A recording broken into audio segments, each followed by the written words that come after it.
when we build in an urban scenario of quite dense buildings around, there is a lot of change that happens very frequently. The house is a good example of creating interest within your site, and the house overlooking into that garden, which would be almost like a template for an urban scenario.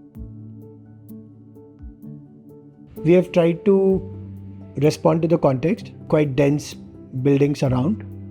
We also have a garden which in the foreseeable future should still have an identity of its own. Hi, I'm Apachu. Hi, I'm Vijay. We run an architecture practice in Bangalore. We are called Studio 4A. Join us for an exclusive home tour of the house with the secret garden in JP Nagar, Bangalore. To watch premium videos and access PDF ebooks with house plans, log on to buildify.com. The link is in the description below. We thought of calling this house a house with a secret garden because the site had a very strong context of having a very large garden at the rear side, which is the east. So our obvious reaction was to open up more towards the back. So we have a 45 by 60 site. There is a road towards the west. Right from the entry, we have kept in mind that the structure should age gracefully. We have treated the car parking area with a Sadar Ali granite in a riverbed finish. And we have the main entrance, lobby and access in the front here. All our main habitable spaces have been placed around this garden, which is in the southeast, such that it gets a lot of light and ventilation through the day. So we have a bedroom and the main living dining area, which all open up to the landscape. This is the core of the house. This is the garden as well as the courtyard of the house where the house breathes. We thought that we could capture the existing garden and sort of continue it into the southeast corner of the house. And at every floor, the house overlooks into courtyard of the house. We have the staircase from the ground floor, comes up to the first floor. And we have the main entry to the first floor residence. So as you enter the house, you are greeted by this little console and a screen behind it. This space is designed to feel like a pavilion in the garden. We have a deck on the east side, which has a little bit of a green patch and the larger garden below.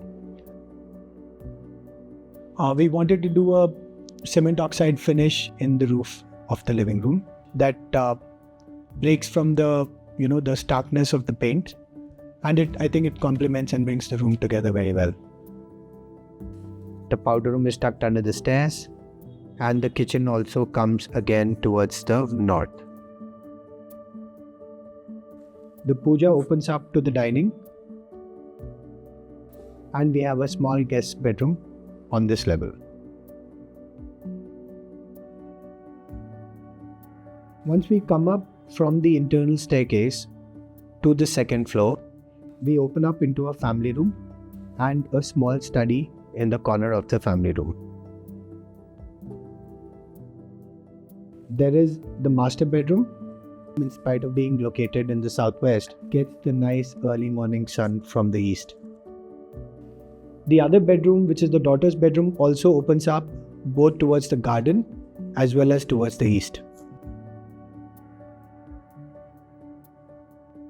The family room, however, has a nice sit-out which opens up towards the west, and we have also added a lot of landscape and screens to protect it from the harsh setting sun. On the third floor, which is mainly the entertainment space, we have a nice bar and lounge, a small powder room, and a large sit-out space towards the south. This connects all the way directly from the ground floor through an elevator.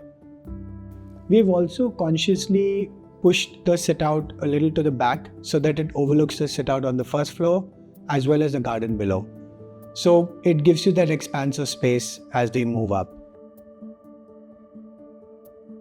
The sit-out has been detailed with a screen so that you get a lot of privacy towards the south and the west where we have neighboring buildings.